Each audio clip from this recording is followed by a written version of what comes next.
You walk into a room, and no one has said a word, no voices raised, no obvious tension, and yet something in the air feels heavier, or sharper, or slightly off.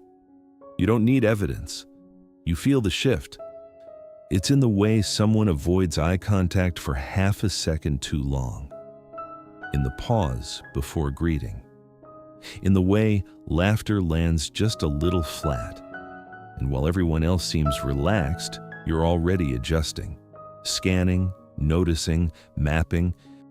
For most of your life, you've probably been told you're too sensitive, that you read into things, that you overthink the vibe. But what if you're not imagining anything? What if you're not overreacting? What if you're simply noticing what others don't always pay attention to? What you experience isn't mystical. It isn't dramatic. It isn't fantasy. It's pattern recognition. Your brain works like a high-fidelity receiver tuned to subtle frequencies. While many people focus on words and obvious gestures, you also register micro-shifts, tone, muscle tension, breathing rhythm, the silence between sentences. Imagine a seismograph. It doesn't wait for buildings to collapse to confirm an earthquake. It detects the tremor early. That's similar to what your nervous system does. It tracks emotional data in real time.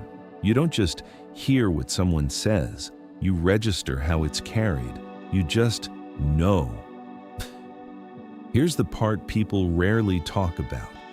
It can be tiring to notice what hasn't been said yet, to sense tension in a relationship before anyone names it, to feel resentment building beneath polite conversation. The challenge isn't that you feel too much. It's that you pick up on layers others aren't actively looking for. And you don't absorb emotions like a sponge. You decode them like subtitles that won't turn off. Every interaction has two conversations, the one happening aloud and the one moving quietly underneath. You tend to notice both. When someone says, "I'm fine," you sometimes hear the hesitation. When someone smiles, you may notice when the eyes don't fully join. People often misunderstand this trait. Some might call you an empath, as if you're ruled only by emotion, but that's incomplete. You don't just feel, you reflect. You register the emotion, and then you think about it. Why did their tone tighten? Why did the energy shift? You don't drown in emotion. You try to understand it. It's like being both antenna and interpreter. Some people feel but don't analyze. Some analyze but don't feel. You naturally do a bit of both. You're not antisocial, you're attentive. And attentiveness in a loud world can sometimes look like distance. The challenge isn't your ability. The challenge is trusting it without letting it overwhelm you. You are not designed to shut this down. The shift is simple. Instead of absorbing the room, observe it. Instead of reacting instantly, notice patterns over time. This is quiet intelligence. It doesn't announce itself. It simply pays attention. And awareness can be power without performance.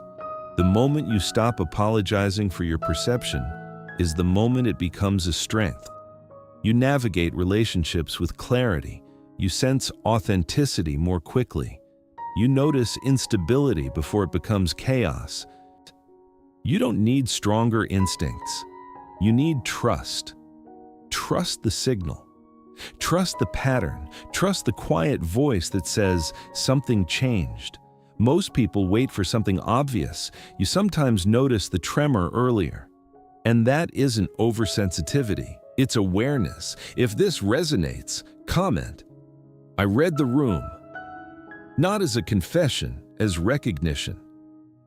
If this analysis seemed familiar to you, leave a like, share it with someone who needs to hear it, and if you're ready to understand the hidden parts of your own mind, subscribe to the Psyche Archive. Welcome home.